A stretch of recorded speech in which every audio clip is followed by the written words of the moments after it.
ঈসা আলাইহিসসালাম তিনি জন্মগ্রহণ করেছেন ফিলিস্তিনের বেথেলহাম শহরে, যে শহরটিকে আরবিতে বলা হয় মাদিনাতু বাইতুলাহাম। আবার কোনো কোনো ঐতিহাসিক বলেছেন যে তিনি নাজারেত সিটিতে জন্মগ্রহণ করেছেন, যেটাকে আরবিতে বলা হয় মাদিনাতুন নাসেরা। তবে বেথেলহাম শহরের ব্যাপারেই বেশিরভাগ ঐতিহাসিক মতামত পেশ করেছেন। কিন্তু কোরআন আল কারীমে সুনির্ধারিতভাবে ওনার জন্মস্থানের কথা বলা হয়নি, বরং বলা হয়েছে বাইতুল মুকাদ্দাস থেকে একটা রিমোট এরিয়াতে, দূরবর্তী কোনো একটা জায়গায়, যেটা সারাউন্ডেড বাই ডেই ট্রিস, খেজুর গাছ দ্বারা বেষ্টিত, এরকম কোনো একটি জায়গায় আল্লাহ নবী ঈসা আলাইহিস সালাম জন্মগ্রহণ করেছেন। আমরা ওনাকে চিনি আল্লাহ নবী ঈসা হিসেবে অথবা ঈসা রুহুল্লাহ হিসেবে, কিন্তু খ্রিস্টান সম্প্রদায় তারা ঈসা আলাইহিস সালামকে জেসাস ক্রাইস্ট বলে থাকে, যেটাকে বাংলায় যীশু খ্রিস্ট বলা হয়। কালামুল্লাহ মাজিদে ঈসা আলাইহিস সালামের অনেকগুলো নাম উল্লেখ হয়েছে। কোরআন কখনো কখনো ওনাকে অ্যাড্রেস করেছে আল মাসিহ বলে, কখনো উল্লেখ করেছে ঈসা ইবনু মারিয়াম বলে, কখনো রূহ বলে, এবং মাঝে মাঝে কালিমাতুহু বলে। আল মাসিহ বলা হয়েছে এজন্য কারণ আরবিতে মাসাহা ইয়ামসাহু মানে টাচ করা, মাসেহ করা, মেসেজ করা। ঈসা আলাইহিস সালাম মেসেজ করে দিলে কিছু অবাক ঘটনা ঘটতো, সেগুলো আমরা সামনে শুনবো। আবার কখনো বলা হয়েছে ঈসা ইবনু মারিয়াম, মারিয়ামের সন্তান ঈসা, যেহেতু ওনার পিতা ছিল না। কখনো বলা হয়েছে রূহ মানে স্পিরিট, আল্লাহ তাআলা স্পেশাল স্পিরিট এখানে দিয়েছিলেন। আবার কখনো বলা হয়েছে কালিমাতুহু, আল্লাহর বিশেষ কালিমা। তিনি পৃথিবীতে পিতা ছাড়া জন্মগ্রহণ করেছেন। আমরা জানি যে সাধারণত আমাদের প্রত্যেকের মা আছে, বাবা আছে, বাবা এবং মায়ের মাধ্যমে আমরা পৃথিবীতে এসেছি, কিন্তু তিনি পৃথিবীতে একমাত্র মানব যিনি শুধুমাত্র মায়ের গর্ভ থেকে এসেছেন, পিতার সংস্পর্শ ছাড়া। ওনার পিতা ছিল না, এবং তিনি বনী ইসরায়েলের সর্বশেষ নবী। এবং ওনার প্রতি আল্লাহ তাআলা ইনজিল কিতাব নাজিল করেছেন। আমরা জানি যে প্রসিদ্ধ 4টি আসমানি কিতাব রয়েছে, এর মধ্যে ইনজিল হচ্ছে অন্যতম। তাওরাত, জাবুর, ইনজিল এবং কোরআন। তো ওনার কাছে ইনজিল নাজিল হয়েছে, যেটাকে খ্রিস্টান কমিউনিটি এটাকে বাইবেল বলে বা গসপেল বলে থাকে। এবং তিনি হচ্ছে 5জন উলুল আজমে মিনার রসুল আছে, যারা দৃঢ় প্রত্যয়ী, খুবই দৃঢ় প্রত্যয়ের অধিকারী 5জন নবী। তাদের মধ্যে থেকে তিনি একজন। তারা হচ্ছেন নূহ আলাইহিস সালাম, ইব্রাহিম আলাইহিস সালাম, মূসা আলাইহিস সালাম এবং এই ঈসা আলাইহিস সালাম, এবং আমাদের প্রিয় নবী মুহাম্মদ রাসূলুল্লাহ সাল্লাল্লাহু আলাইহি ওয়াসাল্লাম। এবং তিনি একমাত্র নবী যিনি এখনও ইন্তেকাল করেননি, তিনি এখনও বেঁচে আছেন। আল্লাহ তাআলা বিশেষ কুদরতে ওনাকে আকাশে তুলে নিয়েছেন। তিনি একটা সময় শেষে, শেষ জামানায়, কিয়ামতের অদ্যাবধি পূর্বে, আগ মুহূর্তে পৃথিবীতে আসবেন। ইমাম মাহাদির নেতৃত্বে তিনি গোটা বিশ্বে সাম্য, শান্তি, ভালোবাসা, ইসলাম এটা প্রতিষ্ঠা করবেন, এবং স্বাভাবিকভাবে অন্যান্য নবীদের মতো তিনি পৃথিবীতে ইন্তেকাল করবেন। তার মায়ের নাম ছিল মারিয়াম, আমরা জেনেছি। এবং আমাদের প্রফেট সিরিজের জাকারিয়া আলাইহিস সালামের পর্বে আমরা মোটামুটি মারিয়াম আলাইহিস সালামের ঘটনার ব্যাপারে আলোচনা করেছিলাম। আল্লাহ তাআলা মারিয়াম আলাইহিস সালামকে গোটা বিশ্বের নারীকুলের মধ্যে থেকে স্পেশালি তিনি চুজ করেছেন, তিনি তাকে পিউরিফাই করেছেন, তাকে সিলেক্ট করেছেন। এবং মারিয়াম আলাইহিস সালামের নামে কোরআনের স্বতন্ত্র একটি সূরা এসেছে। আমরা জানি কোরআনে 114টি সূরা, এর মধ্যে একজন নারীর নামে কোরআনে একটি সূরা ডেডিকেট করা হয়েছে, আর সেটা হচ্ছে সূরাতুল মারিয়াম। সেটা ঈসা আলাইহিস সালামের মায়ের নামে সূরা।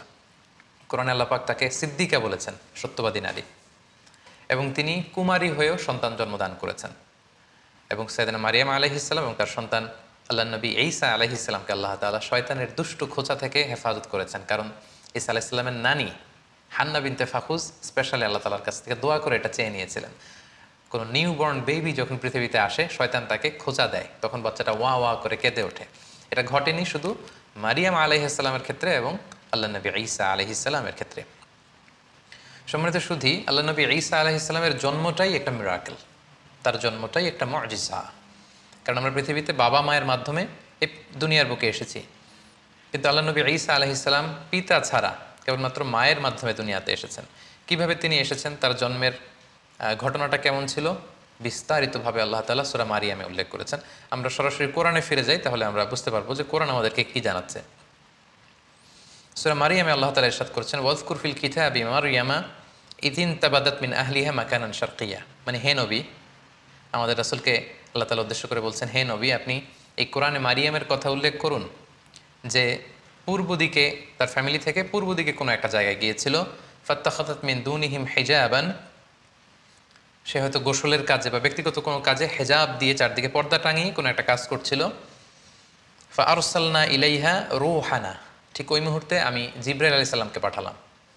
নির্জন একটা এলাকা, তিনি একাকী কাজ করছিলেন। হঠাৎ আল্লাহ তাআলা তার ফেরেশতা জিবরাইল ইসলামকে পাঠালেন। ফাতামাসসালা লাহা বাশারান সাবিয়্যা, এবং জিবরাইল আলাইহিস সালাম মানুষের আকৃতিতে তার সামনে যে উপস্থিত হলো। মারিয়াম আলাইহিস সালাম দেখে ভয় পেয়ে গেলেন। ক্বালা, তিনি বললেন, ইন্নী আউযু বির-রহমানি মিনকা ইন কুনতা তাকিয়া, অর্থাৎ আমি তোমার ব্যাপারে আল্লাহর কাছে পানাহা চাই যদি তুমি আল্লাহকে ভয় করো। সাবধান, তুমি আমার সামনে এসো না, তুমি পুরুষ মানুষ, তুমি এখানে কি করছো, এখানে কেন এসেছো? ক্বালা, সাইয়েদনা জিবরাইল আলাইহিস সালাম বললেন, ইন্নামা আনা রাসূলু রাব্বিকি লিআহাবা লাকি গুলামান যাকিয়া, অর্থাৎ মারিয়াম ভয় নেই, আমি সাধারণ মানুষ নই, আমি আল্লাহর ফেরেশতা, আল্লাহর পাঠানো অ্যাঞ্জেল, ফেরেশতা। আমি এসেছি তোমাকে একটা গোলামান জাকিয়া, পবিত্র সন্তান গিফট করবার জন্য। একথা শুনে তো মারিয়াম আলাইহিস সালাম আতকে উঠলেন। তিনি বললেন, ক্বালাত আন্না ইয়াকুনু লি গুলাম, আমার কি করে সন্তান হবে? ওয়ালাম ইয়ামসাসনি বাশার, কোনো মানুষ তো আমাকে, কোনো পুরুষ তো আমাকে স্পর্শ করেনি। সন্তান হতে হলে তো আগে বিয়ে করতে হবে, নারী পুরুষের দৈহিক মিলন হতে হবে, পৃথিবীর যেই ন্যাচারাল সিস্টেম, এবং সেই পদ্ধতিতে একটা সার্টেন পিরিয়ড শেষে আমার হয়তো সন্তান হবে। তো আমি তো বিয়েই করিনি, আমি তো কুমারী, এবং কোনো পুরুষ আমাকে কখনো স্পর্শ করেনি। আর ওয়ালাম আকু বাগিয়া, আমি তো ব্যভিচারিণীও নই, আমি তো এমন নষ্টা ভ্রষ্টা নারী নই যে আমি পরপুরুষের সাথে কোনো ধরনের ব্যভিচারে লিপ্ত হয়েছে কিংবা অপকর্ম করেছি, ফলে তার মাধ্যমে আমার সন্তান, আমার গর্ভে সন্তান আসবে, এটা তো সম্ভব নয়, কিভাবে হবে? ক্বালা, জিবরাইল ইসলাম বললেন, কাযালিকি, এমনিই হবে। ক্বালা রব্বুকি হুয়া আলাইয়া হাইয়ান, তোমার রব আমাকে এই বলে পাঠিয়ে দিয়েছে যেটা আমার পক্ষে সম্ভব, আমি আল্লাহ তাআলা চাইলেই এই মিরাকেল ঘটাতে পারি। ওলি নাজা আলাহু আয়াতান লিন্নাস, আল্লাহ তাআলা বলেন যে এটা আমি করতে চাই যাতে করে তার সন্তানকে গোটা বিশ্বের জন্য আমি একটা নিদর্শন করে রাখতে পারি। ও রাহমাতাম মিন্না, আমার পক্ষ থেকে রহমত স্বরূপ। ওয়া কানা আমরাম মাকদিয়া, আর মারিয়াম তুমি বিচলিত হয়ে লাভ নেই, এটা ডিসাইডেড, আল্লাহ তাআলার সিদ্ধান্ত হয়ে গিয়েছে। আমরাম মাকদিয়া, জাস্ট এখন এটা প্লে হবে, আল্লাহ তাআলা ডিসাইড করেছেন এমনটা ঘটাবেন এবং এমনটা ঘটবে। ফাহামালাতহু ফান্তাবাযাত বিহি মাকানান কসিয়া, এবং মুহূর্তের মধ্যেই সাইয়েদনা মারিয়াম আলাইহিস সালাম তিনি প্রেগনেন্ট হয়ে গেলেন। মুহাসসিরিন ইকরাম বলেছেন যে জিবরাইল আলাইহিস সালাম একটা ফু দিলেন, সেটা মারিয়াম আলাইহিস সালামের জামার পকেটের ভেতর দিয়ে মারিয়াম আলাইহিস সালামের গর্ভের ভেতরে টাচ করলো, এবং এটা ছিল একটা special spirit, breathed into it, Allah তাআলা স্পেশাল একটা রুহের ফুৎকার দিয়েছেন, এবং সেই রুহের ফুৎকার যখন মারিয়াম আলাইহিস সালামের গর্ভে চলে গেল, তিনি প্রেগনেন্ট হয়ে গেলেন। সুবহানাল্লাহি বিহামদি। ফান্তাবাযাত বিহি মাকানান কসিয়া, তিনি লজ্জায় এলাকার কোনো লোকের সামনে যাতে না পড়ে যান, তিনি দূরবর্তী একটা স্থানে গেলেন, এবং সেই স্থানটাই বর্তমানে বেথলহাম সিটি নামে পরিচিত, আরবিতে যেটাকে বলা হয় মাদিনাতু বাইতুল লাহাম, কারণ তিনি লজ্জা অনুভব করছিলেন। এবং ঈসা আলাইহিস সালামের জন্মটা যেহেতু মিরাকেল, ওনার এই প্রেগনেন্সি পিরিয়ডটাও মিরাকেল।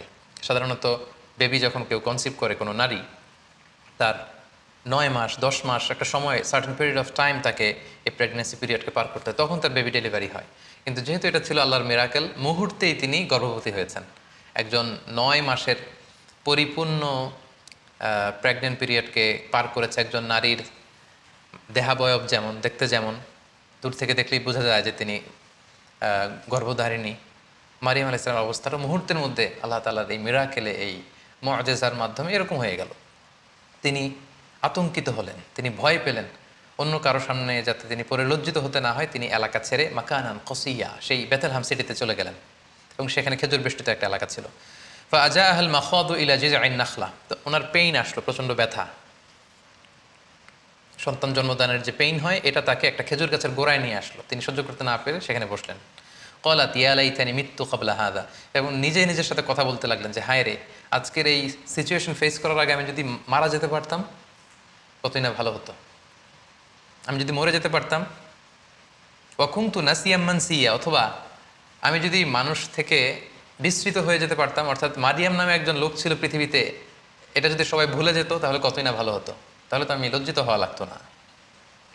ফানাদাহা মিন তাহতিহা আল্লা তাহজানি, অর্থাৎ বোঝা গেল যে এরকম পরিস্থিতির মধ্য দিয়ে তিনি গর্ভপাত করলেন, ডেলিভারি হলো, আল্লাহর মিরাকেল মুআজিজা ঈসা আলাইহিস সালাম পৃথিবীতে আসলেন।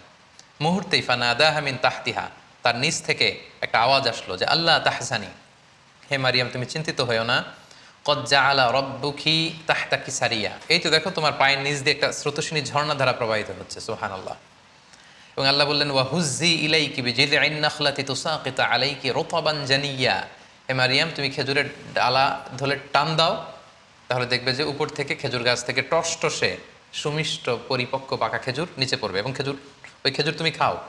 ফাকুলি ওয়াশরাবি, তুমি খাও পান করো, ওয়াকর্রি আইনা, আর এই তোমার নবজাতক সন্তানের দিকে তাকিয়ে তোমার চোখ জুড়াও, দেখো কত ফুটফুটে চমৎকার সন্তান আমি তোমাকে দিয়েছি। ফা ইম্মা তারাইন্না মিনাল বাশারি আহাদান, কোনো মানুষ যদি দেখো আমি তোমাকে পলিসি বাতলে দিচ্ছি, তুমি কি করবে? ফাকুলি ইন্নি নাদারতু লিররহমানি সওমা ফালান উকাল্লিমাল ইয়াউমা ইনসিয়া, তুমি ইঙ্গিতে বলো যে আমি রোজা রেখেছি, আমি কারোর সাথে কথা বলবো না। আমাদের এই শরিয়াতে রোজার সিস্টেম হচ্ছে সকাল থেকে শুরু করে সন্ধ্যা পর্যন্ত না খেয়ে থাকা, কিন্তু ওনাদের শরিয়াতে রোজার সিস্টেম ছিল সকাল থেকে সন্ধ্যা পর্যন্ত মৌনতার রোজা রাখা, মানে চুপ থাকা। সকাল থেকে সন্ধ্যা পর্যন্ত খাওয়া যাবে, পান করা যাবে, কিন্তু কথা বলা যাবে না, কথা বললে রোজা ভেঙে যাবে। তো মারিয়াম তুমি ইঙ্গিতে বলো যে তুমি রোজা রেখেছো। ফাআতাত বিহি কওমাহা তাহমিলু, অবশেষে মারিয়াম আলাইহিস সালাম কী করবেন তিনি বুঝে উঠতে পারছিলেন না। অবশেষে তিনি শিশু সন্তান ঈসা আলাইহিস সালামকে কোলে নিয়ে এলাকার লোকদের কাছে আসলেন। কলু ইয়া মারিয়াম, সবাই বললো হে মারিয়াম, লাকদ জিইতি শাইআন ফারিয়া, এ কি অঘটন তুমি ঘটালে, এটা কি করলে তুমি? তুমি সন্তান পেলে কোত্থেকে? তোমার তো বিয়ে হয়নি, কোত্থেকে তুমি বেবি পেলে? ইয়া উখতা হারুন মা কানা আবুকি ইমরাআ সাউইন ওয়া মা কানাত উম্মুকি বাগিয়া, তোমার বাবা তো ভালো লোক ছিল, তোমার মাও তো ব্যভিচারিণী ছিল না, তুমি এই কাজ কেমন করে করলে? মারিয়াম, তোমার মা ছোটবেলা তোমাকে বাইতুল মুকাদ্দাসে রেখেছে, আমরা ভেবেছি তুমি কত ভালো মেয়ে হবে, বাইতুল মুকাদ্দাসের তুমি সেবা করো, তোমাকে ভালো মেয়ে মনে করেছিলাম, তুমি কি করে এমন কাজটা করলে? ফাআশারাত ইলাই, মারিয়াম আলাইহিস সালাম এলাকার লোকদের এই প্রশ্নবাণে যখন তাকে জর্জরিত করা হচ্ছিল তিনি কোনো কথা বললেন না, তিনি শিশু সন্তানের দিকে ইঙ্গিত করলেন। ফাআশারাত ইলাই, অর্থাৎ আমি কিছু বলতে পারবো না, এই ছেলের দিকে তাকাও, ছেলেকে বলো। ফাআশারাত ইলাই, ঈসা আলাইহিস সালামের দিকে ইঙ্গিত করলেন, নোটিস করলেন। কলু, তারা রেগে গিয়ে বললো কাইফা নুকাল্লিমু মান কানা ফিল মাহদি সাবিয়া, হে মারিয়াম তুমি কি আমাদের সাথে ঠাট্টা করছো? এই দোলনায় থাকা বা তোমার কোলে থাকা শিশুর সাথে আমরা কীভাবে কথা বলবো? কেন তুমি এই কাজ করলে? ঠিক ওই মুহূর্তে একটা যুগান্তকারী ভাষণ দিয়েছিলেন সাইয়েদনা ঈসা আলাইহিস সালাম। মায়ের পবিত্রতা বর্ণনা করেছিলেন, নিজের পরিচয় পেশ করেছিলেন। ছোট্ট দুধের শিশু মায়ের কোল থেকে আঙ্গুল তুলে বললেন ইন্নী আব্দুল্লাহ আতানিয়াল কিতাব ওয়া জাআলানি নাবিয়্যা। সবাইকে অবাক করে দিয়ে এই দুধের শিশু কথা বলতে আরম্ভ করলো। তিনি বললেন যে আমি আল্লাহর গোলাম। আতানিয়াল কিতাব ওয়া জাআলানি নাবিয়্যা, আল্লাহ তাআলা আমাকে কিতাব দিয়েছেন, তিনি আমাকে নবী বানিয়েছেন। ওয়াজআলানি মুবারাকান আইনামা কুনতু ওয়া আওসানি বিসসালাতি ওয়াজ যাকাতি মা দুমতু হাইয়া, তিনি আমাকে বরকতময় করেছেন। আল্লাহ তাআলা আমাকে সালাতের আদেশ দিয়েছেন, আল্লাহ তাআলা আমাকে যাকাতের আদেশ দিয়েছেন। ওয়া বাররাম বিওয়ালিদাতি, আমার মায়ের প্রতি অনুগত বানিয়েছেন। ওয়ালাম ইয়াজআলনি জাব্বারান শাকিয়া, আল্লাহ আমাকে হতভাগা বানাননি। ওয়াসসালামু আলাইয়া ইয়াউমা উলিদতু ওয়া ইয়াউমা আমুতু ওয়া ইয়াউমা উবআসু হাইয়া, আমার জন্মের দিন, আমার মৃত্যুর দিন, আবার কিয়ামতের দিন আমি যখন আবার পুনরুত্থিত হব সেদিন পর্যন্ত আমার প্রতি সালাম। এভাবে সবিস্তরে আল্লাহ তাআলা সূরাত মারিয়ামে সাইয়েদনা ঈসা আলাইহিস সালামের জন্মের যে স্টোরিটা এটা তিনি উল্লেখ করেছেন। এবং মারিয়াম আলাইহিস সালামের সামনে দাঁড়ানো, এতক্ষণ তার সাথে তর্ক বিতর্কে লিপ্ত বানি ইসরায়েলের সমস্ত পাদ্রীরা, সমস্ত লোকেরা তারা অবাক হয়ে গেল। গোটা বিশ্বে এমন তো কখনো ঘটেনি যে মায়ের কোলে থাকা ছোট্ট দুধের শিশু কিছুক্ষণ আগে যে ছেলে জন্মগ্রহণ করেছে সে কীভাবে প্রাপ্তবয়স্ক লোকদের মতো কথা বলে। এবং সাইয়েদনা ঈসা আলাইহিস সালাম সেদিন নিজের পরিচয় দিয়েছিলেন, তার মা যে ব্যভিচারিণী নন সেটাও তিনি প্রমাণ করেছিলেন। সম্মানিত সুধী, ঠিক এভাবে আল্লাহ তাআলা ঈসা আলাইহিস সালামের জন্মের বৃত্তান্ত সূরা মারিয়ামে উল্লেখ করেছেন। এবং ঈসা আলাইহিস সালামের এই অলৌকিক জন্মের কারণে পুরো খ্রিস্ট সমাজ কিন্তু তাকে আল্লাহর সন্তান বলে অভিহিত করে। নাউজুবিল্লাহ, তারা বলে যে Jesus Christ is the son of god, যে যীশু খ্রিস্ট সে হচ্ছে আল্লাহ তাআলার সন্তান। এবং এই কথাটার প্রতিবাদ করে দ্ব্যর্থহীন ভাষায় আল্লাহ তাআলা সূরা আল ইমরানে তিনি বলছেন যে ইন্না মাসালা ঈসা ইনদাল্লাহি কামাসালি আদম খলাকাহু মিন তুরাব সুম্মা ক্বালা লাহু কুন ফায়াকুন, অর্থাৎ খ্রিস্ট সমাজের কি হলো, তারা কেন ঈসা আলাইহিস সালামকে ঈসাকে আমার সন্তান বলে, তার অলৌকিক জন্মের কারণে তারা কেন তাকে আমার সন্তান বানায়। আল্লাহ তাআলা এখানে প্রশ্ন ছুড়ে দিলেন যে ঈসার জন্ম বা ঈসার দৃষ্টান্ত তো আল্লাহ তাআলার কাছে আদম আলাইহিস সালামের মতো। অর্থাৎ কেমন যেন আল্লাহ তাআলা বুঝাতে চাইলেন যে ঈসাকে যদি আমার সন্তান বলো তাহলে আদমকে বলো না কেন? আদমের ব্যাপারটা তো আরও আশ্চর্যজনক। ঈসার জন্মটা যদি তোমাদের কাছে অবাক লাগে যে পৃথিবীতে বাবা মা দুজনের মাধ্যমে সন্তান আসে, তো ঈসাকে আমি পাঠিয়েছি বাবা ছাড়া শুধু মায়ের মাধ্যমে, এজন্য তোমরা অবাক হয়ে, তো তোমরা আশ্চর্য হয়ে তাকে আমার সন্তান বলছো, তাহলে আদমের ব্যাপারে তোমরা বলো না কেন? আদমের তো বাবাও নেই, মাও নেই। সো আল্লাহ তাআলা সূরা আলে ইমরানের এই আয়াতটির মধ্য দিয়ে গোটা খ্রিস্ট সমাজকে তিনি ক্রিটিসাইজ করেছেন। সম্মানিত সুধী, ঈসা আলাইহিস সালাম পৃথিবীতে আসলেন, তিনি বড় হতে লাগলেন এবং আমরা বুঝতে পেরেছি যে মায়ের কোলে থেকেই তিনি নবী। এটা কিন্তু একটা ইউনিকনেস সাইয়েদনা ঈসা আলাইহিস সালামের। সাধারণত অন্যান্য নবীরা 40 বছর বয়সে যখন উপনীত হয় তখন আল্লাহ তাআলা তাদেরকে নবুয়ত দিয়ে থাকেন, কিন্তু ঈসা আলাইহিস সালাম এক্সেপশনাল। তিনি মায়ের কোলে থেকে আল্লাহ তাআলার পক্ষ থেকে এই প্রফেটহুড তিনি লাভ করেছেন। সো আল্লাহ তাআলা তার প্রতি ইনজিল কিতাব নাজিল করেছেন এবং যাই নাজিল হতো সেটা তিনি বনি ইসরাইলের লোকদের কাছে পৌঁছে দিতেন। তিনি কি দাওয়াত দিতেন? আমরা যদি কালামুল্লাহ মাজিদের দিকে একটু খেয়াল করি তাহলে দেখব যে সাইয়েদনা ঈসা আলাইহিস সালাম তিনি তাওহীদের দাওয়াত দিয়েছেন, এক আল্লাহর দাওয়াত দিয়েছেন, আখিরাতের দাওয়াত দিয়েছেন, রিসালাতের দাওয়াত দিয়েছেন। যেমন সূরা মারিয়ামে আল্লাহ তাআলা বলছেন যে ঈসা আলাইহিস সালাম তাদেরকে বলেছিলেন যে ওয়া ইন্নাল্লাহা রাব্বি ওয়া রাব্বুকুম, অর্থাৎ হে বনি ইসরাইলের লোকেরা, নিশ্চয় আল্লাহ তাআলা তিনি আমারও রব, ওয়া রাব্বুকুম তোমাদেরও রব, ফা'বুদুহ তোমরা এক আল্লাহর ইবাদত করো, হাযা সিরাতুম মুস্তাকিম, এবং এটাই সিরাতে মুস্তাকিম, এটাই সোজা রাস্তা। তাহলে তিনি কিন্তু এক আল্লাহর ইবাদতের প্রতি বনি ইসরাইলকে দাওয়াত দিয়েছিলেন। সূরা আলে ইমরানে একটি আয়াতে পাওয়া যায় যে সাইয়েদনা ঈসা আলাইহিস সালাম তিনি বলেছেন ওয়াজিতুকুম বিআয়াতিম মির রাব্বিকুম, অর্থাৎ হে আমার কওমের লোকেরা, আমি আমার রবের পক্ষ থেকে তোমাদের কাছে নিদর্শন নিয়ে এসেছি, সাইন নিয়ে এসেছি, মিরাকেল নিয়ে এসেছি, ফাত্তাকুল্লাহ, তাই তোমরা আল্লাহকে ভয় করো, ওয়া আতিউন, আর রাসূল হিসেবে আমার আনুগত্য করো। তাহলে সম্মানিত শুধু এই দুটি আয়াত থেকে আমরা বুঝলাম যে তিনি যে রাসূল এটার কথা তিনি সুস্পষ্টভাবে বলেছেন, এবং তার কাছে আল্লাহর যে বাণী আসে এগুলো যাতে তারা নিরঙ্কুশভাবে মেনে নেয় সেটার আদেশ তিনি করেছেন, এবং আল্লাহ তাআলা তিনি যে এক এবং একক সেটার দাওয়াত তিনি দিয়েছেন। এবং অন্য একটি আয়াতে আমরা দেখতে পাই যে সাইয়েদনা ঈসা আলাইহিস সালাম তিনি রাসূলুল্লাহ সাল্লাল্লাহু আলাইহি ওয়াসাল্লাম যে তারপরে নবী হয়ে আসবেন সেটা সুসংবাদ দিয়েছেন। আল্লাহ তাআলা বলছেন ওয়া ইয ক্বালা ঈসা ইবনু মারইয়াম, যখন মারিয়ামের কন্যা ঈসা বলল ইয়া বানি ইসরাঈল, হে বানি ইসরাঈল, ইন্নী রাসূলুল্লাহি ইলাইকুম, আমি তোমাদের প্রতি আল্লাহ রাসূল হয়ে প্রেরিত হয়েছি, মুসাদ্দিকাল লিমা বাইনা ইয়াদাইয়া মিনাত তাওরাত, আমার আগে যে কিতাব এসেছিল তাওরাত আমার ভাই মুসার প্রতি আমি সেটাকে টেস্টিফাই করছি, সেটার কনফার্মেশন আমি দিচ্ছি। আমি শুধু ইনজিলের ধারক বাহক হয়েই বসে থাকিনি, বরং আমার আগের কিতাবগুলোকে আমি সত্যায়ন করছি। পাশাপাশি ওয়া মুবাশশিরাম বিরাসূল, আমি একজন রাসূলের ব্যাপারে তোমাদেরকে গ্ল্যাড টাইডিংস দিতে এসেছি, যে ব্যাপারে পৃথিবীর সব নবীরা গ্ল্যাড টাইডিংস দিয়েছেন। সাইয়েদনা আদম আলাইহিস সালাম থেকে শুরু করে ঈসা আলাইহিস সালাম পর্যন্ত যত নবী পৃথিবীতে এসেছেন তারা প্রত্যেকে তাদের উম্মতের কাছে বলেছিলেন যে সর্বশেষে একজন নবী আসবে যার নাম হবে আহমদ, যিনি গোটা বিশ্বের নবীকুলদের সর্দার হবেন, যিনি হবেন সর্বশ্রেষ্ঠ রাসূল। এবং সেটার সর্বশেষ সুসংবাদটা সাইয়েদনা ঈসা আলাইহিস সালামের মাধ্যমে আল্লাহ তাআলা পাঠিয়েছেন, কারণ ওনার পরপরই আল্লাহ রাসূল সাল্লাল্লাহু আলাইহি ওয়াসাল্লাম পৃথিবীতে এসেছেন। তো তিনি বলেছেন ওয়া মুবাশশিরাম বিরাসূল, হে বনী ইসরাঈল, আমি তোমাদেরকে একজন রাসূলের সুসংবাদ দিচ্ছি, ইয়াতি মিন বাদি, উইল কাম আফটার মি, আমার পরপরই সে আসবে, ইসমুহু আহমদ, আর তার নাম হবে আহমদ। আমরা জানি যে আল্লাহ রাসূল সাল্লাল্লাহু আলাইহি ওয়াসাল্লামের অনেকগুলো নাম ছিল, চমৎকার চমৎকার নাম। এর মধ্যে উল্লেখযোগ্য দুটি নাম হচ্ছে, একটি হচ্ছে মুহাম্মদ আর একটি হচ্ছে আহমদ সাল্লাল্লাহু আলাইহি ওয়াসাল্লাম।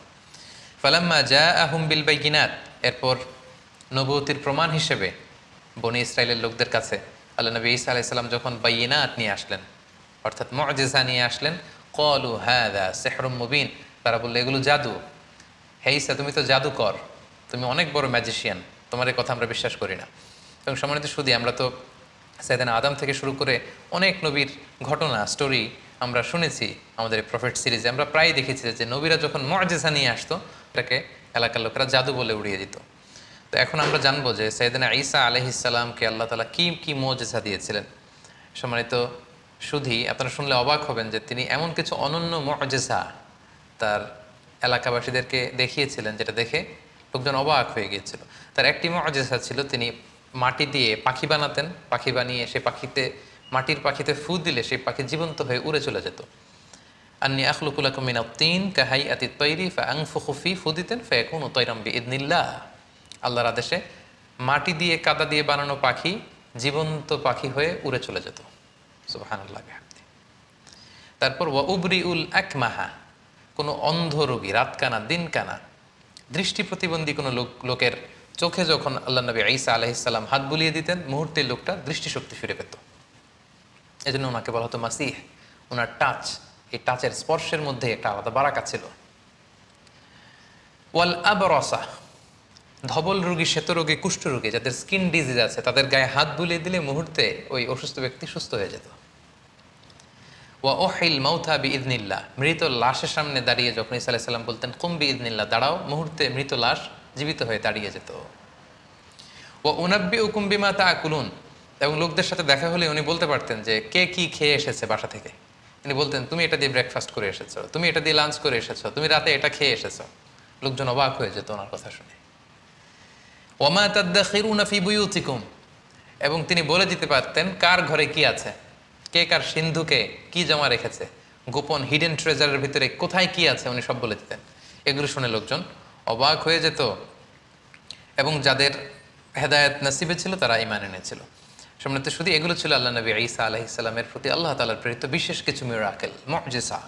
এবং আমরা জানি নবীদেরকে নবুয়তের প্রমাণ হিসেবে আল্লাহ মুজিজা দিয়ে থাকেন, এবং যে সময়ে যে জিনিসের প্রচার প্রসার ওই এলাকায় প্রসিদ্ধি বেশি আল্লাহ ওই মুজিজা দিয়েছেন। যেমন রাসূল সাল্লাল্লাহু আলাইহি ওয়াসাল্লামের সময়ে আরবি সাহিত্যের খুব উৎকর্ষতা সাজিত হয়েছিল, ফলে কোরআনকে আল্লাহ এমন উন্নত মানের লিটারেচার করে, সাহিত্য মানে সমৃদ্ধ করে আল্লাহ পাঠিয়েছেন, ফলে আরবের বড় বড় সাহিত্যিকরা অবাক হয়েছে যে লাইসা হাযা মিন কালামিল বাশার, কোনো মানুষের কথা এটা হতে পারে না, তারা স্বীকার করেছে। মুসা আলাইহিস সালামের সময়ে জাদুবিদ্যার প্রসার ছিল, ফলে মুসা আলাইহিস সালামকে এমন লাঠি দিয়েছেন এটা দিয়ে এটা সাপ হয়ে যেত, এটা সাগরে রাখলে রাস্তা হয়ে যেত, লোকজন অবাক হয়ে গিয়েছে। ঈসা আলাইহিস সালামের সময়কালে ফিলিস্তিনে শাম দেশে চিকিৎসা বিদ্যার খুব উৎকর্ষতা সাধিত হয়েছিল, ফলে আল্লাহ তাআলা ঈসা আলাইহিস সালামকে চিকিৎসা বিজ্ঞানের এমন কিছু দান করেছিলেন যেটা দেখে সবাই অ্যাস্টনিশড হয়ে গিয়েছিল। কেউ ধবল রোগী, শ্বেত রোগী, কুষ্ঠ রোগীকে ভালো করতে পারেন, উনি টাচ করলে ভালো হয়ে যায়। রাত কানা, দিন কানা, অন্ধ, প্রতিবন্ধী, দৃষ্টি প্রতিবন্ধী লোক ভালো হয় না, উনি টাচ করে দিলে ভালো হয়ে যায়। মৃত লাশকে তিনি জীবিত করে ফেলেন, মাটি দিয়ে বানানো পাখিকে ফু দিলে জীবিত হয়ে যায়। আল্লাহ তাআলা এগুলো এর জন্যই দান করেছেন যাতে এগুলো দেখে লোকজন বুঝতে পারে যে তিনি সাধারণ কোনো মানুষ নন, তিনি আল্লাহর পাঠানো প্রেরিত রাসূল। তো সাইয়েদনা ঈসা আলাইহিস সালামের এই মুজিজার মাধ্যমে মানুষকে দাওয়াত দিতে লাগলেন, এবং ওনার প্রতি নাজিল হওয়া ইনজিল কিতাবের দাওয়াত তিনি দিতে লাগলেন। কিন্তু আমরা জানি যখনই নবীরা কোনো এলাকায় দাওয়াতি কাজ করেছে তাদের পথটা কণ্টকাকীর্ণ ছিল, কুসুমাস্তীর্ণ ছিল না, তাদের বিরোধিতা করা হতো, তাদের বিরুদ্ধে ষড়যন্ত্র করা হতো, এগুলো মানুষ গ্রহণ করতে চাইতো না। এবং ঈসা আলাইহিস সালামের ক্ষেত্রেও তাই হয়েছে। যখন ঈসা আলাইহিস সালামের কথা লোকজন মানতে আরম্ভ করলো, শুনতে আরম্ভ করলো, তারও বিরোধিতা শুরু হলো। এবং দেখা গেল যে স্বল্প আয়ের যে মানুষগুলো, কৃষক শ্রেণী, জেলে পাড়ার লোকজন, ধোপা যারা আছে, এই সমাজের নিম্ন শ্রেণীর লোকজন আল্লাহ নবী ঈসা আলাইহিস সালামের ফলোয়ার হতে লাগলো। তারা ইনজিল কিতাবের সুমহান বাণী শুনে ঈমান এনে তারা ঈসা আলাইহিস সালামের অনুসারী হয়ে গেল। এবং ঈসা আলাইহিস সালামের খুব কাছের কিছু লোক ছিল, তাদেরকে তিনি হাওয়ারি বলতেন। ঈসা আলাইহিস সালামের সাথীদেরকে বলা হয় হাওয়ারি, আর আমাদের প্রিয় নবী মুহাম্মদ রাসূলুল্লাহ সাল্লাল্লাহু আলাইহি সাল্লামের সাথীদেরকে বলা হয় সাহাবী। তার দল যখন ভারী হতে লাগলো, সত্যের বাণী যখন ঈসা আলাইহিস সালাম প্রচার করতে লাগলেন, তার বিরোধিতাও কিন্তু বনী ইসরায়েলের মধ্যে ঠিক বাড়তে লাগলো। কোনোভাবে ঈসা আলাইহিস সালামকে তারা দমাতে পারছে না, কোনো ষড়যন্ত্রই কাজে আসছে না। তখন তারা ঈসা আলাইহিস সালামের বিরুদ্ধে রটাতে শুরু করলো যে তার মা ছিল জিনাকারিনী, ব্যভিচার করেছে, ফলে বাবা ছাড়া ঈসা পৃথিবীতে এসেছে, তার কথা কেউ শোনো না। এই কথা সবাই রটাতে লাগলো। ঈসা আলাইহিস সালাম মনে খুব ব্যথা পেলেন, তারপরেও তিনি তার মনোবল তিনি হারালেন না, তিনি দাওয়াতি কাজ চালিয়েই যেতে লাগলেন। সব শেষে তারা সাইয়েদনা ঈসা আলাইহিস সালামের ব্যাপারে ধর্ম অবমাননার অভিযোগ দিল। সুবহানাল্লাহ। যুগে যুগে আমরা দেখেছি যে যারাই ধর্মের প্রচারক তাদেরকেই ধর্ম অবমাননার অভিযোগ দেওয়া হয়। সাইয়েদনা ঈসা আলাইহিস সালামের ক্ষেত্রে সেটাই ঘটেছে। যিনি আল্লাহর নবী, যিনি ইনজিল কিতাব নিয়ে এসেছেন, যিনি মানুষকে ধর্ম শিখাচ্ছেন, হোয়াট ইজ রিলিজন, তিনি শিখাচ্ছেন, তাকে ধর্ম অবমাননার অভিযোগ দেওয়া হলো। কি বলা হলো? বনী ইসরায়েলরা রটাতে শুরু করলো যে তিনি তাওরাতের বিরুদ্ধে কথা বলছেন, এটা একটা ব্লাসফেমি, তাকে শাস্তি দেওয়া হোক, তার শিরচ্ছেদ করা হোক, তাকে শুলে চড়ানো হোক। এভাবে তারা আল্লাহ নবী ঈসা আলাইহিস সালামের ব্যাপারে ধর্ম অবমাননার অভিযোগ দিলেন যে সে তাওরাত পরিবর্তন করে সে ইনজিল নামে নতুন এক কিতাবের আবির্ভাব ঘটিয়েছে। এবং এই কথা তারা তৎকালীন সময়ের যে অত্যাচারী রাজা কিং হেরোডের কাছে তারা পৌঁছালো, এবং তারা সবাই মিলে চক্রান্ত করে সর্বশেষে তাকে হত্যার ষড়যন্ত্র করলো। বনী ইসরায়েলের লোকেরা সাইয়েদনা ঈসা আলাইহিস সালামকে হত্যা করার জন্য চড়াও হলো, এবং তাদের ভাষ্যমতে তারা ঈসা আলাইহিস সালামকে হত্যা করেছে। কিন্তু কালামুল্লাহ মাজিদে পবিত্র কোরআন আল কারিমে আল্লাহ তাআলা বলেছেন, না, তোমরা আমার নবী ঈসাকে স্পর্শ করতে পারোনি, তাকে আমি উঠিয়ে নিয়েছি। আল্লাহু আকবার। ঘটনাটা কেমন ছিল? ওনার মৃত্যুর ব্যাপারে নির্ভরযোগ্য দুটি বর্ণনা পাওয়া যায়। একটি বর্ণনা হচ্ছে সাইয়েদনা ঈসা আলাইহিস সালাম সহ তার অনুসারীদেরকে 4000 ইহুদি এসে ঘিরে ফেললো, একটি ঘরে তাদেরকে আবদ্ধ করা হলো। আল্লাহ নবী ঈসা আলাইহিস সালাম বললেন, আমার অনুসারীদের মধ্য থেকে কে আছো আমার জন্য জীবন দিবে? একজন দাঁড়ালো। নবী ঈসা আলাইহিস সালাম তাকে তার পাগড়ি পরিয়ে দিলেন, তার জামা খুলে পরিয়ে দিলেন, বললেন যাও। সেই লোক আল্লাহর নামে সামনে আগালো এবং তার চেহারাকে আল্লাহ ঈসা আলাইসাল্লামের চেহারা করে দিলেন। ইহুদিরা যখন তাকে পেল সবাই মনে করলো এইটাই ঈসা, তারা তাকে হত্যা করলো। আর মুহূর্তে আল্লাহ তাআলা ঈসা আলাইসাল্লামকে আকাশে তুলে নিলেন, রাফাআহুল্লাহু ইলাইহি। ফলে ইহুদিদের মতে তারা ঈসা আলাইসাল্লামকে হত্যা করেছে, আসলে হত্যা করতে পারেনি। ঐতিহাসিকভাবে দ্বিতীয় যে বর্ণনাটি পাওয়া যায় সেটা হচ্ছে তারা ঈসা আলাইসাল্লামকে হত্যার ষড়যন্ত্র করে তাকে ধাওয়া করলো। আল্লাহ নবী ঈসা আলাইসাল্লাম একটি ঘরে আবদ্ধ হলেন, তারা চারদিকে ঘিরে রাখলো নবী ঈসা আলাইসাল্লামকে হত্যার জন্য। ঈসা আলাইসাল্লামও বেরোন না, তারা নবীকে হত্যাও করতে পারে না। সবশেষে তারা তাদের মধ্যে থেকে সবচেয়ে পাপী পাষণ্ড এক লোককে অ্যাসাইন করলো যে যাও তুমি যে দেখো তো ঈসা কী করে ভিতরে। তাদের এই লোককে তারা ভেতরে পাঠালো, এই ঘরের ভেতরে দেয়াল টপকিয়ে। মুহূর্তের মধ্যে আল্লাহ তাআলা ঈসা আলাইসাল্লামকে আকাশে তুলে নিলেন এবং তাদের লোকটাকে ঈসা আলাইসাল্লামের চেহারায় রূপান্তরিত করে দিলেন। তার ফেসটাকে আল্লাহ তাআলা ঈসার চেহারা বানিয়ে দিলেন, ঈসা আলাইসাল্লামকে আকাশে তুলে নিলেন। এখন দীর্ঘ সময় হয়ে যায়, তাদের লোকটাও ফিরে না। তারা ভাবলো ঘটনা কি হয়েছে আমাদের পাঠানো লোকটার, দেখি তো ভিতরে ঢুকেই দেখেই তো ঈসা দাঁড়িয়ে আছে। আসলে এটা কিন্তু ঈসা ছিল না, এটা ছিল তাদের পাঠানো, তাদের প্রেরিত সেই লোক। তারা ওই লোকটাকেই হত্যা করলো। ঈসা আলাইসাল্লাম মনে করে একেই শুলে চড়ালো, একেই হত্যা করলো। কিন্তু হত্যার পরে তাদের মধ্যে কয়েক দল হয়ে গেল, কেউ বললো এটা ঈসা, কেউ বলে ঈসা না। কারণ তার আল্লাহ তাআলা শুধু তাদের পাঠানো লোকটার চেহারাটাকে ঈসা আলাইসাল্লামের মতো করেছিল, কিন্তু ওই লোকটার জামা কাপড় হাত দেহের অন্যান্য অঙ্গ প্রত্যঙ্গ কিন্তু ওই লোকের মতোই ছিল। ফলে তারা শঙ্কায় পড়ে, একটা সংশয়ে পড়ে গেল যে আসলেই কি আমরা হত্যা করেছি। এ ব্যাপারে আল্লাহ তাআলা খুব সুস্পষ্ট সূরাতুন নিসার ভেতরে উল্লেখ করেছেন যে ওয়াকাউলিহিম, ইহুদিরা বলে থাকে ইন্না কাতালনাল মাসীহ ঈসা ইবনে মারিয়াম, আমরা মারিয়ামের সন্তান ঈসাকে হত্যা করেছি, এটা তারা ক্লেইম করে থাকে। কিন্তু আল্লাহ বলেন ওয়ামা কতালু, তারা আমার নবী ঈসাকে হত্যা করতে পারেনি। ওয়ামা সলাবু, তাকে শুলেও চড়াতে পারেনি। ওয়ালাকিন সুব্বিহা লাহুম, এই পুরো বিষয়টাই তাদের কাছে অস্পষ্ট আমি করে দিয়েছি। আমি আল্লাহ এমন এক মেকানিজম এখানে ঘটিয়ে দিয়েছে, এমন ঘটনা ঘটিয়ে দিয়েছে যার ফলে পুরো ইহুদি সমাজ তারা এখানে সন্দেহে পড়ে গিয়েছে। আল্লাহ বলেন ওয়ামা কতালুহু ইয়াকিনা, তারা আমার নবী নিশ্চিতভাবে ঈসাকে হত্যা করতে পারেনি। বাল রাফাআহুল্লাহু ইলাইহি, আল্লাহ তাআলা বলেন যে আমি আমার নিজের কাছে আমার নবী ঈসাকে উঠিয়ে নিয়েছি। সম্মানিত শুধু এই হচ্ছে ঈসা আলাইসাল্লামের এই পৃথিবীতে ওনার জীবদ্দশায় সর্বশেষ ঘটনা। কোরআন আমাদেরকে এটা কনফার্ম করেছে যে ইহুদিরা তাকে হত্যাও করতে পারেনি, ক্রুশেও চড়াতে পারেনি, বরং আল্লাহ তাআলা ঈসা আলাইসাল্লামকে উঠিয়ে নিয়েছেন। এবং প্রিয় নবী মুহাম্মদ রাসূলুল্লাহ সাল্লাল্লাহু আলাইহি ওয়াসাল্লাম আমাদেরকে জানিয়েছেন যে ঈসা আলাইসাল্লাম তিনি ইন্তেকাল করেননি, তিনি একমাত্র নবী যিনি জীবিত আছেন, তিনি আকাশে আছেন এবং শেষ জামানায় তিনি পৃথিবীতে আবার নেমে আসবেন।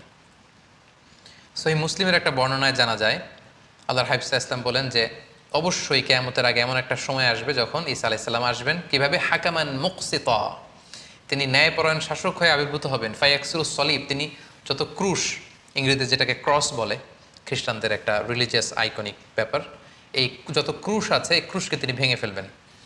ওয়ায়াকুতুলুল খিনজির, তিনি শূকর হত্যা করবেন। ওয়াদাউল জিজিয়া, জিজিয়া ট্যাক্সের সিস্টেম তিনি উঠাবেন। ওয়াফিদুল মাল, গোটা বিশ্বে সম্পদের তারল্য ছড়িয়ে পড়বে, গোটা বিশ্বে তিনি সাম্য, শান্তি, ভ্রাতৃত্ব, ইসলামকে তিনি প্রতিষ্ঠা করবেন। এবং সহিহ মুসলিমের আরেকটি বর্ণনায় নওয়াস ইবনে সামআনের রাদিয়াল্লাহু তাআলা আনহুর বর্ণিত হাদিস, যেখানে রাসূল ইসলাম দাজ্জালকে নিয়ে বিস্তর আলোচনা করেছেন।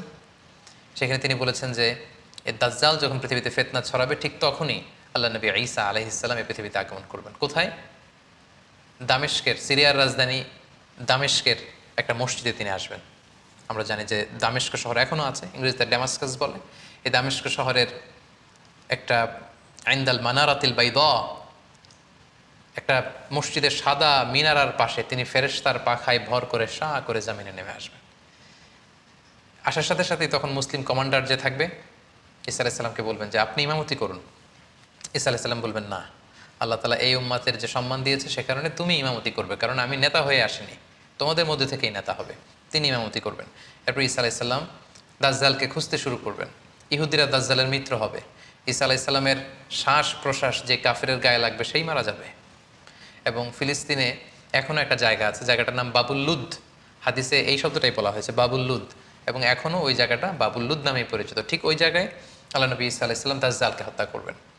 ইয়াজুজ মাজুজ আসবে, তিনি তুর পাহাড়ে চলে যাবেন মুসলিমদেরকে নিয়ে, ইয়াজুজ মাজুজের অত্যাচার থেকে পরিত্রাণের জন্য দোয়া করবেন, তারাও চলে যাবে। এরপরে ঈসা আলাইহিস সালাম গোটা বিশ্বে ইসলামকে পৌঁছে দিবেন। পৃথিবীর এমন কোনো ঘর, এমন কোনো দেশ, এমন কোনো জনপদ থাকবে না যেখানে আল্লাহর নাম উচ্চারিত হবে না, গোটা বিশ্বে সবাই মুসলিম হয়ে যাবে। এরপরে ঈসা আলাইহিস সালাম স্বাভাবিকভাবেই অন্যান্য নবীদের মতো এই পৃথিবীতে ইন্তেকাল করবেন। সম্মানিত শুধু এই হচ্ছে আল্লাহ নবী ঈসা আলাইহিস সালামের জীবনী। এ পর্যায়ে আমরা ওনার জীবনী থেকে কিছু লাইফ লেসন বের করবার চেষ্টা করব, আমাদের জীবনের সাথে কানেক্ট করবার চেষ্টা করব। ওনার জীবনী থেকে কি শিক্ষা আমরা পাই? প্রথম যে শিক্ষাটা আমরা পাই সেটা হচ্ছে আল্লাহ তাআলার জন্য কোনো কিছুই অসম্ভব নয়। আমরা জানি যে বাবা মায়ের মাধ্যমে পৃথিবীতে সন্তান আসে, কিন্তু ঈসা আলাইহিস সালাম বাবা ছাড়া মায়ের গর্ভে তিনি এসেছেন এবং মায়ের মাধ্যমে পৃথিবীতে তিনি জন্ম লাভ করেছেন। এবং আল্লাহ তাআলা এই যে এস্টাবলিশড ল অফ নেচার, এটাকে তিনি ব্রেক করে দিয়েছেন। এবং আল্লাহ তাআলা চাইলে এটা পারেন। বাবা ছাড়া পৃথিবীতে তিনি আল্লাহ নবী ঈসা আলাইহিস সালামকে পাঠিয়েছেন। এটা থেকে আমরা বুঝলাম যে আল্লাহর কাছে কোনো কিছু অসম্ভব নয়। নাথিং ইজ ইম্পসিবল টু আল্লাহ। সব কিছু সম্ভব, তিনি চাইলে সব করতে পারেন। এটা আমরা জানতে পারলাম। 2 নম্বর যে শিক্ষাটা আমরা পাই সেটা হচ্ছে গর্ভবতী নারী যারা আছে বা বাচ্চা ডেলিভারি দেওয়ার পরে তাদের জন্য খেজুর কিন্তু একটা উপাদেয় খাবার হতে পারে, যেটা আমরা মারিয়াম আলাইহিস সালামের ক্ষেত্রে দেখেছি। আল্লাহ বলেছেন যে ফাহুজ্জি ইলাইকি বিজিজআইন নাখলাতি তুসাকিতু আলাইকা রুতাবান জানিয়া, হে মারিয়াম তুমি খেজুরের ডাল ধরে টান দাও, টসটসে পাকা খেজুর পড়বে, সেটা খাও। মারিয়াম আলাইহিস সালাম কিন্তু খেজুর খেয়ে তখন এনার্জি পেয়েছিলেন। সো গর্ভবতী নারী কিংবা সন্তান জন্মদানের পরে একজন মায়ের জন্য খেজুর একটা চমৎকার খাবার হতে পারে, কারণ এটার মধ্যে ভিটামিন B6 আছে, এটার মধ্যে কপার আছে, এটার মধ্যে অনেক ধরনের উপাদান আছে। বিশেষ করে খেজুর হচ্ছে ফুল অফ ফাইবার সমৃদ্ধ একটা খাবার, যেটা আপনার এনার্জিকে বুস্ট করবে। সো গর্ভবতী এবং সন্তান জন্মদানের পরে নারীদের জন্য খেজুর একটা চমৎকার খাবার, যেটা কোরআনিক গাইডেন্স থেকে আমরা পাই। 3 নম্বর যে ব্যাপারটি আমরা জানতে পারি যে মারিয়াম আলাইহিস সালামের সন্তান জন্মদানটা এমন একটা সময় হয়েছিল যখন খেজুর পেকে পেকে পড়ে। কোরআনের আয়াত থেকে বোঝা যায় যে হে মারিয়াম তুমি খেজুরের ডাল ধরে টান দাও, খেজুর পড়বে। এবং আমরা জানি খেজুর পাকে হচ্ছে গ্রীষ্মকালে। কিন্তু আমরা যদি বর্তমান খ্রিস্টান কমিউনিটির এক্সমাস ডে, যেটাকে ওরা বলে ক্রিসমাস ডে, মেরি ক্রিসমাস বা ক্রিসমাস ডে তারা পালন করে থাকে প্রচণ্ড শীতে, অর্থাৎ 25শে ডিসেম্বর। সো ঐতিহাসিকভাবেই কিন্তু এখানে একটা there is a big question in this celebration, যে আসলেই শীতকালে কি আল্লাহ নবী ঈসা আলাইহিস সালামের জন্ম হয়েছিল কিনা। কোরআন কিন্তু আমাদেরকে জানিয়েছে যে ঈসা আলাইহিস সালামের যখন জন্ম হয়েছিল সেটা ছিল সামার সিজন, অর্থাৎ গ্রীষ্মকাল। কিন্তু খ্রিস্ট সমাজ এই ক্রিসমাস পালন করে থাকে 25শে ডিসেম্বর, প্রচণ্ড শীতের সময়। এর আদৌ কোনো ভিত্তি আছে কিনা, there is a question here. আমরা এখানে কোয়েশ্চেন মার্ক রেখেই সামনে চলে যেতে চাই। আমরা 4 নম্বরে যেটা সাইয়েদনা ঈসা আলাইহিস সালামের জীবনী থেকে শিখলাম সেটা হচ্ছে আল্লাহর নবীরা নিজেকে নবী বলে পরিচয় দেওয়ার আগে তারা নিজেদেরকে আব্দুল্লাহ বা আল্লাহর বান্দা বলে পরিচয় দিতে বেশি স্বাচ্ছন্দ্য বোধ করতেন। যার প্রমাণ আল্লাহ নবী ঈসা আলাইহিস সালাম মায়ের কোলে সর্বপ্রথম নিজের পরিচয় দিয়েছেন এই বলে যে ইন্নী আব্দুল্লাহ, আমি আল্লাহর গোলাম। আগে বলেছেন গোলাম বা দাস, তারপরে তিনি বলেছেন আতানিয়াল কিতাব, আল্লাহ তিনি আমাকে কিতাব দিয়েছেন, ইনজিল কিতাব। ওয়াজআলানি নাবিয়্যা, তিনি আমাকে নবীও বানিয়েছেন। তাহলে নবী পৃথিবীতে সবচাইতে শ্রেষ্ঠ যারা, তারা নিজেদেরকে আল্লাহর দাস, আল্লাহর গোলাম বলতে স্বাচ্ছন্দ্য বোধ করতেন। এবং আল্লাহ রাসূল সাল্লাল্লাহু আলাইহি ওয়াসাল্লাম তিনিও নিজেকে সবসময় আব্দুল্লাহ বা আল্লাহর গোলাম বলে পরিচয় দিতেন। সো আমরা অহংকার করার কোনো সুযোগ কোনো বিশ্বাসীর নেই, বরং বিশ্বাসীরা সবসময় নিজেদেরকে দাস হিসেবে পরিচয় দেয়। আমরা সবাই হচ্ছি কুল্লুনা ইবাদুল্লাহ, আমরা আল্লাহর গোলাম। 5 নম্বর যে শিক্ষাটা আমরা পাই সেটা হচ্ছে আল্লাহ নবী ঈসা আলাইহিস সালাম এবং ওনার মা মারিয়াম আলাইহিস সালাম, ওনারা উভয় কিন্তু মানুষ ছিলেন, যেটা মুসলিম ডক্ট্রিনের সাথে ইসলামিক ডক্ট্রিনের সাথে খ্রিস্টান ডক্ট্রিনের একটা পার্থক্য। খ্রিস্টান কমিউনিটি তারা এই দুজনকে, ঈসা আলাইহিস সালামকে বলে যে ঈসা আলাইহিস সালাম ছিল হচ্ছে আল্লাহর সন্তান, আর মারিয়াম আলাইহিস সালামকে তারা ম্যারি বলে। তারা বলে যে ম্যারি হচ্ছে আল্লাহর স্ত্রী। তাদের একদল আবার বলে ম্যারি হচ্ছে আল্লাহর মা। সো কোরআন কিন্তু দ্ব্যর্থহীন কণ্ঠে ঘোষণা করেছে যে তারা উভয়ই মানুষ ছিলেন। ঈসা আলাইহিস সালাম তিনি আল্লাহর বান্দা ছিলেন, মানুষ ছিলেন, মারিয়াম মানুষ ছিলেন। কিন্তু খ্রিস্ট সম্প্রদায় একটা স্পেশাল আইডিওলজিতে তারা বিশ্বাস করে, যেটাকে তারা বলে ত্রিত্ববাদ, ট্রিনিটি। এবং কোরআন এই ট্রিনিটিকে সুস্পষ্টভাবে নাকচ করেছে। যেমন সূরাতুল মায়েদাতে আমরা দেখি আল্লাহ তাআলা বলছেন মাল মাসিহু ইবনু মারইয়ামা ইল্লা রাসূল, মারিয়ামের সন্তান ঈসা রাসূল ছাড়া কিছু ছিল না, তিনি একজন রাসূল। কদ খালাত মিন ক্বাবলিহির রাসূল, তার আগে অনেক রাসূল অতিবাহিত হয়েছে, তাদের ধারাবাহিকতায় তিনিও একজন রাসূল। ও উম্মুহু সিদ্দীকা, আর ঈসার মা মারিয়াম সে সত্যবাদী একজন নারী। কানা ইয়াকুলানি তাআম, তারা উভয়ই সাধারণ মানুষদের মতো খাবার খেত, তাদেরও ক্ষুধা লাগতো, তারা খাবার খেত, তারা মানুষের সাথে মিশতো, তারা মানুষ ছিল। তোমরা কি করে এই ট্রিনিটিতে বিশ্বাস করো, তৃত্ববাদে বিশ্বাস করো? তারা বিশ্বাস করে যে আল্লাহিত্ব বা খোদায়িত্ব এটা 3 ভাগে বিভক্ত। একটা পার্ট নিয়ন্ত্রণ করে আল্লাহ, আরেকটা নিয়ন্ত্রণ করে আল্লাহর স্ত্রী ম্যারি, আরেকটা পার্ট নিয়ন্ত্রণ করে আল্লাহর সন্তান জেসাস ক্রাইস্ট। তাদের আরেক দল বলে যে না, এই ডিভাইনিটি এটা 3 ভাগে বিভক্ত। খোদায়িত্বের 1 ভাগ হচ্ছে আল্লাহর হাতে, 1 ভাগ হচ্ছে জিবরাইল আলাইহিস সালামের হাতে, আরেক ভাগ হচ্ছে সাইয়েদনা ঈসা আলাইহিস সালামের হাতে। কোরআন কিন্তু এগুলো সুস্পষ্ট বিরোধিতা করে কোরআন জানিয়েছে যে না, ঈসা আলাইহিস সালাম তার মা তারা আল্লাহর গোলাম ছিল এবং তারা মানুষ ছিল। 6 নম্বর যে শিক্ষাটা আমরা পাই সেটা হচ্ছে ঈসা আলাইহিস সালামের প্রতি আমাদের শ্রদ্ধা এবং বিশ্বাসের মধ্য দিয়ে আমাদের মধ্যম পন্থা ফুটে ওঠে। কারণ আল্লাহ তাআলা আমাদেরকে বলেছেন যে উম্মাতান ওয়াসাতা, আমরা হচ্ছে মধ্যমপন্থী উম্মত। আমরা যদি ঈসা আলাইহিস সালামের ব্যাপারে তাকাই তাহলে দেখব যে ইহুদিরা ওনাকে খাটো করেছে, ছোট করেছে। ইহুদিদের একদল তাকে বলেছে যে তিনি হচ্ছেন ওয়ালাদুজ জিনা, নাউযুবিল্লাহ, অর্থাৎ জিনার সন্তান। মারিয়াম জিনা করেছে, সে জিনার ফসল হচ্ছে ঈসা। ইহুদিরা এইভাবে তাকে অপদস্থ করেছে, ছোট করেছে। আর যদি খ্রিস্টান সম্প্রদায়ের দিকে তাকাই তাহলে দেখবো যে তাকে উঠাতে উঠাতে আল্লাহর চেয়ারে নিয়ে বসিয়েছে, নাউযুবিল্লাহ। মানে 2 দলই হচ্ছে মার্জিনালাইজ করেছে। ইহুদিরা তাকে খাটো করে বলেছে তিনি জারদ সন্তান, নাউযুবিল্লাহ। আর খ্রিস্টান সম্প্রদায় যারা এখনও তাকে Jesus Christ is the son of god বলে, গডের সন্তান বলে, তারা উঠাতে উঠাতে উঠাতে আল্লাহর আসনে আসীন করেছে। এই দিক থেকে ঈসা আলাইহিস সালামের প্রতি আমাদের যে শ্রদ্ধা, ভালোবাসা এবং আমাদের যে বিশ্বাস, এই বিশ্বাস দিয়েও কিন্তু প্রমাণিত হয় যে আমরা উম্মাতে মুহাম্মাদি, আমরা হচ্ছি উম্মাতান ওয়াসাতা, মধ্যমপন্থী উম্মত, মডারেট। অর্থাৎ আমরা ঈসা আলাইহিস সালামের ব্যাপারে বলি যে আব্দুল্লাহি ওয়া রাসূলুহু, তিনি আল্লাহর গোলাম এবং আল্লাহর রাসূল।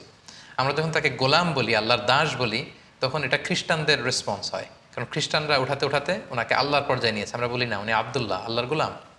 আবার আমরা যখন বলি রসুলহু, তিনি আল্লাহর রসুল, তখন এটা জিউস কমিউনিটির জন্য আমাদের পক্ষ থেকে রেসপন্স হয় যে না, তোমরা যে বলছো ওয়ালাদুজ জিনা, জিনার সন্তান না, উনি জিনার সন্তান নয়, উনি হচ্ছেন আল্লাহর সম্মানিত রসুল। সো ওনার প্রতি আমাদের বিশ্বাস হচ্ছে উনি আব্দুল্লাহি ওয়া রাসূলু, তিনি আল্লাহর গোলাম, আল্লাহর দাস এবং আল্লাহর প্রেরিত রসুল। তার প্রতি ইনজিল কিতাব নাজিল হয়েছে, তার মার নামে আল্লাহ সরাসরি একটা কমপ্লিট সূরা কোরআনে ডেডিকেট করেছে। সো যদিও তিনি আমাদের নবী নন, তিনি খ্রিস্টানদের নবী, তারপরে ওনার প্রতি সঠিক বিশ্বাস এবং আকিদা আমরা কোরআনের মাধ্যমে পেয়েছি। তিনি হচ্ছেন আব্দুল্লাহি ওয়া রাসূলু। ঈসা আলাইহিস সালামের জীবনী থেকে সর্বশেষ এবং সবচেয়ে গুরুত্বপূর্ণ যে শিক্ষাটা আমরা পাই সেটা হচ্ছে শিরকের গুনাহ আল্লাহ তাআলা কখনো ক্ষমা করেন না। ইন্নাল্লাহা লা ইয়াগফিরু আন ইউশরাকা বিহি ওয়া ইয়াগফিরু মা দুনা যালিকা লিমান ইয়াশা। আল্লাহ শিরকের গুনাহ কখনো ক্ষমা করবেন না, সব ক্ষমা করে দিতে পারেন, তিনি শিরকের গুনাহ ক্ষমা করেন না। কারণ এটা জুলমুন আযীম, অনেক বড় পাপ। আল্লাহর আল্লাহিত্বের ভেতরে, খোদাইত্বের ভেতরে কাউকে বসানো, এটা আল্লাহ তাআলা কখনো বরদাস্ত করেন না, এটা আল্লাহর গায়রাতে লাগে। কিন্তু খ্রিস্টানরা সেটাই করেছে। ওয়াকালাতিন নাসারা, কোরআন বলছে ওয়াকালাতিন নাসারা, নাসারারা বলে, মানে খ্রিস্টানরা বলে আল মাসীহ ইবনুল্লাহ, ঈসা মাসীহ উনি নাকি আল্লাহর সন্তান, নাউযুবিল্লাহ। এবং আল্লাহ বলেন লাকাদ কাফারাল্লাযীনা ক্বালু, তারা সুস্পষ্ট কুফরি করেছে যারা বলে ইন্নাল্লাহা সালিসু সালাসা, আল্লাহ তিনের একজন, মানে ট্রিনিটি বা তৃত্ববাদে যারা বিশ্বাস করে তারা কুফরি করেছে। এবং তাদের জন্য কঠিন আযাব, তারা যদি এ থেকে নিবৃত না হয় কঠিন শাস্তি তাদেরকে পেয়ে বসবে। এবং সবচেয়ে মজার ব্যাপার হচ্ছে যে ঈসা আলাইহিস সালামকে কিন্তু আল্লাহ তাআলা কিয়ামতের দিন কঠিন ইন্টারোগেশন করবেন, কঠিন জিজ্ঞাসার মুখোমুখি হবেন। তিনি কিন্তু এর দায়ভার নেবেন না এবং তিনি তার উম্মাদকে কখনো বলেনও নি যে আমি আল্লাহর সন্তান। তারা নিজেরা এটা বানিয়েছে, বাবা ছাড়া পৃথিবীতে এসেছেন, অবাক তার জন্মের ঘটনা, ফলে তিনি আল্লাহর সন্তান। এটা খ্রিস্টানদের ফেব্রিকেশন, খ্রিস্টানদের বানানো।